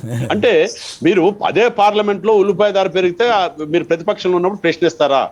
మరి ఈ రోజునేమో ప్రతిపక్షాలు మిమ్మల్ని ప్రశ్నిస్తే నేను ఉల్లిపాయ తిన్నా కదా అని అంటే ఏమి విలువ ఉంటుందండి? మీరు పెట్రోలియం ఉత్పత్తుల మీద ఆ రోజు 52,000 కోట్ల రూపాయలు మీకు పన్నుల రూపంలో వచ్చేది. ఇప్పుడు ఈరోజు 2,40,000 కోట్ల రూపాయలు ప్రజలు నడ్డి విరిచి వసూలు చేస్తున్నారు. మీరు దీని మీద ప్రశ్నిస్తే ఆమె సమాధానం దాటేసుకొని లేచి వెళ్ళిపోతారా? ఆర్థిక మంత్రి గారికి బాధ్యత లేదండి? ఈ రోజుని దేశవ్యాప్తంగా అంత నిరసన వస్తూ ఉంటే అప్పుడు దీని మీద ఆలోచన చేయాలని చెప్పని సన్నాయి నొక్కులు నొక్కుతారేటండి. అలాగే ఉక్కు విషయంలో కూడా మీరు చెప్పిన అన్నీ కూడా అటు ఇందిరాగాంధీ కాలంలో ఖచ్చితంగా దానికి ఇచ్చినప్పుడు ఎంఎన్ దస్తూర్ ఇచ్చినటువంటి నివేదికలో 4-5 బ్లాకులు బయలుదేరాలో దానికి కేటాయించాలన్నారు. సముద్ర తీర ప్రాంతంలోనే పెట్టాలన్నారు. అంటే అన్ని ఇంటిగ్రేటెడ్, పక్కనే గనులు, అక్కడే ఉత్పత్తి, అక్కడే ఫైనల్ ప్రొడక్ట్ అని అంటే కాదు. ఇది ముందు పెట్టాలని నిర్ణయం చేసినప్పుడే తీర ప్రాంతంలో పెట్టాలన్నారు. కాబట్టి బయలుదేరా నుంచి 400 కాదు 1000 కిలోమీటర్ల దూరం నుంచి వచ్చినా కూడా ఇందాక మా అమర్నాథ్ గారు చెప్పినట్టు అది 4,000 రూపాయలు, 3,500 నుంచి 4,000 రూపాయలు తక్కువకి ఒక టన్ను ట్రాన్స్పోర్ట్ చెల్లించినా కూడా వస్తారు. మీకు ఇవన్నీ తెలుసు. మీరు పోనీ గత ప్రభుత్వాలు అంటున్నారు, మీరు అప్పుడు నిర్ణయం చేశారండి, మన్మోహన్ సింగ్ గారు ఆర్థిక మంత్రిగా ఉన్నప్పుడు చేశారు. ఇప్పుడు వాళ్ళన్నీ తప్పులు చేశారండి కదండి. మీరు వచ్చారు, వాళ్ళు తప్పులు నిర్ణయాలు చేస్తే నిర్ణయాలు సరిచేసి మంచిగా నడిపించండి. వాళ్ళు నిర్ణయం చేశారు, మేము అమలు జరుపుతున్నాం అంటారేంటి? మరి వాళ్ళు నిర్ణయం చేసి మీరు అమలు జరిపితే ఆ రోజు తప్పులు చేశారని మీరు ఎలాగంటారు? కాబట్టి అవి తప్పుడు నిర్ణయాలని చెప్పని మీరు అన్నారు. బంగారం తాకట్టు పెట్టడం తప్పే, లేకపోతే ఆ రోజుని ఈ ప్రభుత్వ రంగ సంస్థలు అమ్మేయాలన్న తప్పే. నిర్ణయాలన్నీ వాళ్ళు చేసినవి తప్పు అన్నప్పుడు మీరు వచ్చి వాటిని పటిష్టం చేయాలి కదా. రెండోది మమ్మల్ని ఇంకో ప్రశ్న వేసాం. మేము మొదట 4 సంవత్సరాలే సపోర్ట్ చేసాం. అణు ఒప్పందం అప్పుడు బయటకు వచ్చాం. అప్పుడు కూడా నైవల్ లిగ్నెట్ లాంటి సంస్థలను ప్రైవేట్ పరం చేయడానికి ప్రయత్నం చేస్తే ఆందోళన చేశారు. అక్కడ మేమే కాదు, ఆ రోజు తమిళనాడు రాష్ట్రం అంతా కూడా అట్టుడుగుతోనే వెనక్కిపోయింది. ఈ రోజు నిజంగా ప్రజా ఆగ్రహానికి లేకపోతే ప్రజాభిప్రాయానికి విలువిచ్చేటటువంటి కనీసమైనటువంటి నైతిక బాధ్యత మీ ప్రభుత్వానికి ఉందా అని ప్రశ్నిస్తున్నాం. రైతులు అంత ఆందోళన చేస్తుంటే దాన్ని పట్టించుకోరా? ఇక్కడ విశాఖ ఉక్కు సెంటిమెంటల్ ఇష్యూ కాదండి. It is not sentiment, it is a birth right of Telugu people. ఇదేమి ఊరికినే రాలేదు. మిగతా స్టీల్ ప్లాంట్లన్నీ ప్రభుత్వాలు ఏదో పెట్టాలనుకొని పెట్టారు. ఇదిగా అలా కాదు. ఇది berth right of the Telugu people. మొత్తం ఉమ్మడి రాష్ట్రంలో ఉన్నటువంటి తెలుగు ప్రజలందరూ పోరాడి సాధించుకున్న దాన్ని ఈ రోజు అయిన కాడికి నష్టాలు అంటారంటే ఒక్క మాట అండి కేఎస్ఆర్ గారు, మీరు accumulated losses and accumulated profits మీరు విశాఖ ఉక్కు తీయండి. ప్రొడక్షన్ స్టార్ట్ అయిన దగ్గర నుంచి accumulated profits 5,000 crores accumulated profits ఉన్నాయి. దాన్ని నష్టాలు అంటారేంటి? మీరు దాన్ని చంపేయాలి కాబట్టి, చంపేయాలనుకున్నప్పుడు పిచ్చుకొక్క అని చెప్పానని చంపేయాలి కాబట్టి ఆ పద్ధతిలో నష్టాల పేరుతో విశాఖ ఉక్కుని తెగనమ్మడానికి ప్రయత్నం, మీరు ఎవరికి అమ్మాలనుకున్నారో అది వేరు అనుకోండి, తెగనమ్మడానికి ప్రయత్నం చేస్తా ఉన్నారు. ఇది సరైంది కాదు. అసలు ఈ నిర్ణయాలు మీరు గత ప్రభుత్వాలు తప్పులు చేశాయని చెప్పని అన్నప్పుడు ఆ ప్రభుత్వాలు నివేదికలు పట్టుకొని ఈ రోజు మీరు ఎలాగ అమలు చేస్తారు? ఏ నైతిక హక్కు మీకు ఉంటుంది? మళ్ళీ వాళ్ళు ప్రశ్నించేటటువంటి హక్కు అది. నేను ఆర్థిక సంస్కరణలు అన్నవి అప్పటి నుంచి కంటిన్యూ అవుతున్నాయని చెప్పాలనేది వాళ్ళ ఉద్దేశం. సత్యనారాయణ గారు సమాధానం చెప్పండి. ఇప్పుడు రేపు ఒకవేళ అఖిలపక్షం పెడితే మిమ్మల్ని కూడా ఆహ్వానిస్తే బీజేపీ వెళ్తుందా వెళ్ళదా? మీతో పాటు జనసేన కూడా. ఇప్పుడు ఇక్కడ ఒక రాజకీయ పార్టీగా మాకు సంబంధించినటువంటి ఆర్థిక విధానాల్లో మేము దానికి కట్టుబడి ఉన్నాం. ఈ ఆర్థిక విధానాలే ఈరోజు ఈ 303 స్థానాలు వచ్చిన తర్వాత దీన్ని చేసేటటువంటి ప్రక్రియ ఏర్పడింది. కాబట్టి ప్రభుత్వానికి మేము నివేదిక అయితే ఏ విధంగా ఇవ్వగలం తప్ప దానికి ప్రభుత్వానికి భిన్నంగా పార్టీ పోయేటటువంటి పరిస్థితి ఉండదు. కాబట్టి it is one thing is very clear. రెండోది, ఇందాక ఎమ్మెల్యే గారు చెప్తూ ప్రైవేటేషన్ పబ్లికేషన్ అనే పాయింట్ వచ్చినప్పుడు ఇవాళ 2 రంగాల్లో తప్ప మిగిలిన అన్ని రంగాల్లో కూడా ప్రైవేటేషన్ చేస్తున్నారు కదా. మీరు అవుట్ సోర్సింగే కదా వాళ్ళు చేసేదంతా కూడా. ఒక పోలీసు హెల్త్ సంబంధించి మిగిలిన అన్ని చోట్ల రిక్రూట్మెంట్స్ ఈ టీచర్స్ కూడా గణనీయంగా తగ్గిపోతూ ఉన్నాయి. ఎందుకు తగ్గిస్తున్నారు? అవుట్ సోర్సింగ్ ఎందుకు వెళ్తున్నారు అంటే మీకు కూడా ఒక సిస్టమ్ మీరు అమలు చేస్తున్నారు. మూడోది, భూములకు సంబంధించిన విషయం కూడా మనం ఒకసారి చర్చించి ఆలోచించినప్పుడు దేవాదాయ ధర్మాదాయానికి ఇచ్చినటువంటి దూపదీప దైవజ్యాలకు ఇచ్చిన భూములు మొత్తం వరుసటి అమ్ముకుంటూ వెళ్ళినప్పుడు ఈ ఇబ్బంది ఎక్కడే లేదు. ఇవాళ ఎన్ని వేల ఎకరాల భూములు అమ్మేయటం జరిగింది. ఇవాళ భూములకు సంబంధించిన ఆదాయాలు చేసే పరిస్థితి క్లారిటీగా చెప్పండి. ఏ టైంలో అమ్మారు, ఏ గవర్నమెంట్ లో అమ్మారు? రైట్ ఫ్రమ్ బిగినింగ్ 1983 78 లగాయితూ మొత్తం అమ్ముకుంటూ వస్తున్నారు. నేను చెప్పేది ఇవన్నీ కూడా. అయితే దీనికి విషయం వచ్చేసరికి ఈ విశాఖ స్టీల్ ప్లాంట్ కూడా మీలాంటి సీనియర్ పాత్రికేయులు విజయబాబు గారికి కూడా తెలిసి ఉంటుంది. కాసు బ్రహ్మానంద రెడ్డి గారికి అక్కడ కేంద్రంలో ఉన్నటువంటి మంత్రికి వచ్చినటువంటి భేదాల్లో రెచ్చగొట్టి వచ్చినటువంటి పరిస్థితి, దాని సెంటిమెంట్ కింద లేవడం, దాదాపు ఆ రోజుల్లో కొంతమంది ప్రాణాలు కోల్పోవడం, తర్వాత చెప్పినట్టు కమిటీ ఏర్పాటు చేయటం. కమిటీకి ఇది ఖచ్చితంగా అది ఏమైందంటే సెంటిమెంట్ మీద ఆవేళ దాన్ని ఆపరేట్ చేసేటువంటి పరిస్థితి వచ్చింది. అయితే బీజేపీ ఆలోచన విధానం ఏంటంటే ఈ రకమైనటువంటి స్థితిలో ఈ యొక్క ఆర్థిక పరిస్థితి చక్కబడదనేటటువంటిది మా యొక్క అభిప్రాయం. మా అభిప్రాయంతో ఏకేపీఎంసాలని నేను ఎవరితో ప్యానలిస్టులు గారు ఎవరిని కూడా నేను అంగీకరిస్తాను. వారికి ఉండే అభిప్రాయాలు వారికి ఉంటాయి. ఖచ్చితంగా దానికి సంబంధించిన విషయాలు వారు తెలియజెప్పేటటువంటి పరిస్థితి ఉంటుంది, హక్కు ఉంటుంది. కానీ మేము ఈ విషయంతో ప్రజల దగ్గరికి వెళ్ళేటటువంటి ప్రయత్నం మేము చేస్తాం. ఈ రకంగా నష్టం జరగబోతోంది, ఈ రకమైనటువంటి ఇబ్బంది ఉందనేటువంటి పరిస్థితి ఉంటుంది. ఇందులో ప్రైవేటేషన్ అనే పాయింట్ వాళ్ళు చూడండి, అసంఘటిత కార్మిక రంగంలో అత్యధికంగా ఉన్నటువంటి వ్యవసాయ కూలీలు అంతా కూడా ఈరోజు కనీస వేతన చట్టం కంటే అదనంగా వచ్చేటటువంటి పరిస్థితి ఉన్నప్పుడు రైతాంగం అంతా కూడా ఆధునిక సాంకేతిక పరిజ్ఞానాలతోటి వాళ్ళు చేసుకుంటూ పోతున్నారు. అలాగని అసంఘటిత సాంకేతిక రంగంలో ఆ రకమైన తిరుగుబాట్లేదు. వాళ్ళు ఒక రైస్ మిల్లు దాదాపు 70-80 మంది పోరి వాళ్ళు పనిచేసేవారు. ఈ రోజు అదంతా కూడా 4-5 మెకానిజం తోటి వెళ్ళిపోతూ ఉంది. కాబట్టి ఇక్కడ ఏంటంటే స్థూలంగా వచ్చేటటువంటి ఆదాయం, సూక్ష్మంగా ఉండేటటువంటి ఆలోచన, ఈ రెండిట్ల మధ్యన జరిగేటటువంటి సంవాదం, దీనికి తోడు ప్రాంతీయానికి సంబంధించినటువంటి సెంటిమెంట్, ఈ 3 విషయాలు 3 రకాలుగా వెళ్ళినటువంటి పరిస్థితుల్లో దీనికి ప్రధానమైనటువంటి ఇప్పుడు ఇది సెంటిమెంట్తో ముడిపడేటటువంటి ప్రయత్నం. ఇది విశాఖ హక్కు అనేది మనం సాధించుకున్నది కేవలం ఈ యొక్క ఉద్యమం ద్వారా వచ్చింది అనేటువంటి పాయింట్ తోటి దాన్ని నిలబెట్టుకోవాలనేటువంటి యోచనతోటి కొంతమంది ఈ రకమైన నష్టం జరుగుతుంది కాబట్టి స్థూలంగా ఆర్థిక వ్యవస్థ దెబ్బతినే ప్రమాదం ఉందనేటువంటి యోచనతోటి మేము ఉన్నాం. కాబట్టి దీనికి సంబంధించి చర్చ జరగాల్సిన అవసరం ఉంటుంది, జరుగుతుందని ఖచ్చితంగా దీనికి మేము సంబంధించిన నివేదిక కూడా ఫార్వర్డ్ చేస్తాం. పాయింట్ చెప్పదలుచుకున్నానండి. అమర్నాథ్ గారు మాట్లాడే ముందు ఇందాక అమర్నాథ్ గారు ఒక వ్యాలిడ్ పాయింట్ టచ్ చేశారు, దాన్ని మళ్ళీ కొంచెం చెప్పదలుచుకున్నా. ఇప్పుడు ప్రైవేటు రంగ సంస్థలకి ప్రభుత్వ రంగ సంస్థలకి డిఫరెన్స్ ఏంటంటే, ప్రపంచంలోనే ఈ దేశం అత్యధిక జనాభా ఉన్నటువంటి దేశం. ఈ అత్యధిక జనాభా ఉన్న what is the letter and spirit of Gandhism అంటే, ఇక్కడ ఈ చరకాతో నూలు ఉడకమన్నది ఏంటంటే మిషన్ల మీద కూడా మనం వస్త్రాలు సృష్టించవచ్చు. దాని కాన్సెప్ట్ ఏంటంటే, ఒక పని చేయడం ద్వారా వచ్చేటువంటి ఫలాలు 10 మందికి అందాలి, పంచుకోవాలన్నదే కాన్సెప్ట్. ప్రభుత్వ రంగ సంస్థల్లో ఇందాక వారు చెప్పిన చాలా ఇంపార్టెంట్ పాయింట్, అందుకని ఇంకొంచెం విస్తృతంగా చెప్తున్నా. ప్రభుత్వ రంగ సంస్థలు ఏంటంటే welfare of the state. What is the meaning of welfare of state అండి? ప్రజా సంక్షేమం కోసం ప్రభుత్వాలు పనిచేయాలి. ప్రజా సంక్షేమం కోసం పనిచేసేటువంటి క్రమంలో ప్రభుత్వ రంగ సంస్థల్లో ఎక్కువ మంది పనిచేయటం, ఎక్కువ ఫెసిలిటీస్తో వాళ్ళు ఇవ్వడం వల్ల వాళ్ళ జీవన ప్రమాణాలని మెరుగుపరచడం ద్వారా ఇటు ఉత్పత్తి, వాళ్ళ జీవన విధానం ఈ 2 డెవలప్ అవ్వాలి. బట్ వేరేస్ ప్రైవేట్ సంస్థలకు వచ్చేసరికి ఏంటంటే వాడు రక్తాన్ని పీల్చి జలగల్లాగా వాడు ఏం చచ్చినా ఏమైపోయినా కూడా వీడికి మాత్రం వాడి రక్తం నుంచి సంపద కావాలి, సంపదను సృష్టించుకుంటాడు వాడు. ఇది ప్రధానమైనటువంటి వైరుధ్యం. కాబట్టి ఇవాళ కొరియా లాంటి దేశాల్లో జనాభా తక్కువ ఉన్న దేశం కాబట్టి టెక్నాలజీని వాడుకుంటాడు. మనకి ఇక్కడ ఏంటి, టెక్నాలజీతో పాటు హ్యూమన్ రిసోర్సెస్. దేనికోసం అండి సెంట్రల్ గవర్నమెంట్ ఇవాళ ప్రత్యేకంగా ఒక శాఖనే పెట్టింది కదా హ్యూమన్ రిసోర్స్ డెవలప్మెంట్ కి. ఎందుకు పెట్టిందంటే, we have to utilize the human resources in a proper way. Then only ఆ ఫ్రూట్స్ అనేటువంటి ప్రజలకు ఉంటుంది. అంటే గతంలో ఎడ్యుకేషన్ డిపార్ట్మెంట్ అనేవాళ్ళు ఇప్పుడు దాన్ని హ్యూమన్ రిసోర్సెస్ గా మార్చారు. గాంధీ ఫిలాసఫీ అదండి నిజమైనటువంటి గాంధీయిజం అంటే అది. కానీ దురదృష్టవశాత్తు ఇవాళ ఏంటంటే, ఈ గాంధీ గారు పుట్టిన ఈ దేశంలో గజానికో గాంధారి కొడుకులు చేసి ఈ దేశమాత చేలాంచలాలని చీల్చి చండాడి విదేశాలకు అమ్ముకునేటువంటి ఒక దౌర్భాగ్యస్థితికి చేసి ఇదే రాజకీయం, ఇదే డెవలప్మెంట్ అనుకోవటం అత్యంత బాధాకరమైనటువంటి విషయం. ఒకవైపు హిందూయిజం గురించి మాట్లాడుతూ, ఒకవైపు భక్తి గురించి మాట్లాడుతూ, దేవుడి గురించి మాట్లాడద్దు. దైవత్వం అంటే మానవత్వం, మనుషుల యొక్క కడుపు కొట్టి Right. అది విదేశాలకు పెట్టడం కాదు. Okay, ఎందుకు okay. చంద్రశేఖర్ రెడ్డి అనేవాడు చెత్తపుట్లో కలిసిపోయాడు? ఎందుకు కాంగ్రెస్ ప్రభుత్వాలు జనాలు తిరోధకాలు ఇచ్చారంటే నరేంద్ర మోడీ గారు అనేటువంటి ఒక వ్యక్తి ఈ దేశాన్ని ఉద్ధరిస్తాడనే ఆశతో ఓకే రైట్ దాన్ని జయబాబు గారు. చేయొద్దని రైట్ చెప్తున్నాను. ఒకసారి అమర్నాథ్ గారిని కూడా మాట్లాడినప్పుడు తర్వాత మళ్ళీ సత్యనారాయణ గారు సత్యనారాయణమూర్తి గారు మాట్లాడతారు టైం ఉంటే. అమర్నాథ్ గారు. సార్ ఇప్పుడు ఒకటి మన బయలాజ్ మనం ఆలోచించాల్సింది, మనం చెప్పాల్సింది ప్రజలకి ఏంటంటే, రాష్ట్రంలో కానీ కేంద్రంలో కానీ ఎక్కడన్నా ప్రభుత్వాలు అనేటువంటివి ప్రైవేట్ లిమిటెడ్ కంపెనీలు కాదు సార్.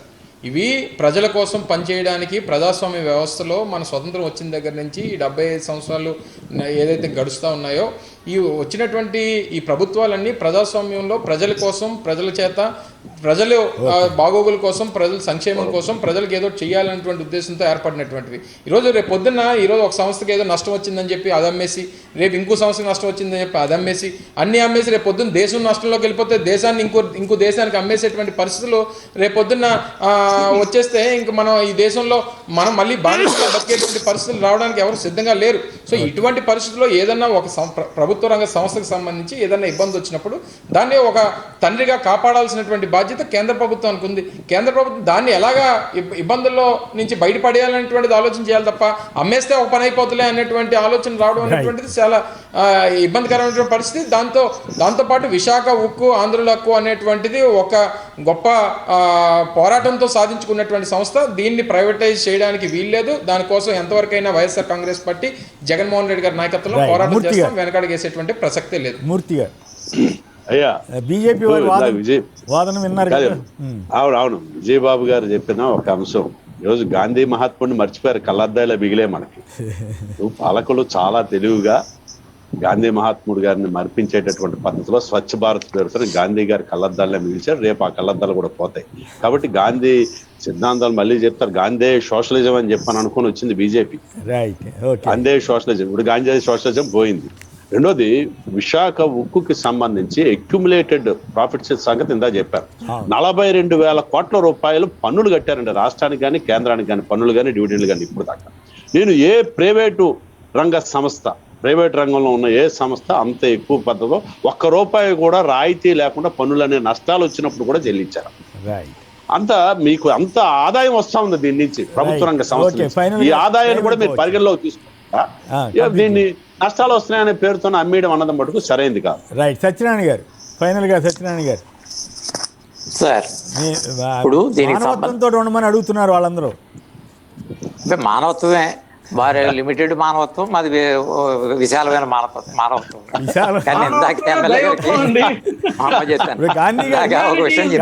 అద్దాలు కూడా మిగిల్చేదట్లేరంటారు.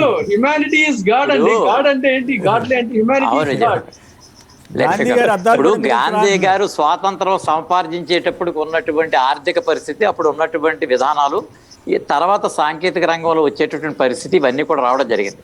మేము కూడా చెప్తారు, పవర్ లూమ్స్ ఇవాళ హ్యూమన్ రిసోర్సెస్ లో కనీస వేతన చట్టం కంటే కూడా ఈ రోజు కనీస వేతన చట్టానికి పనిచేసే వ్యక్తులు కూడా ఎవరో లేరు.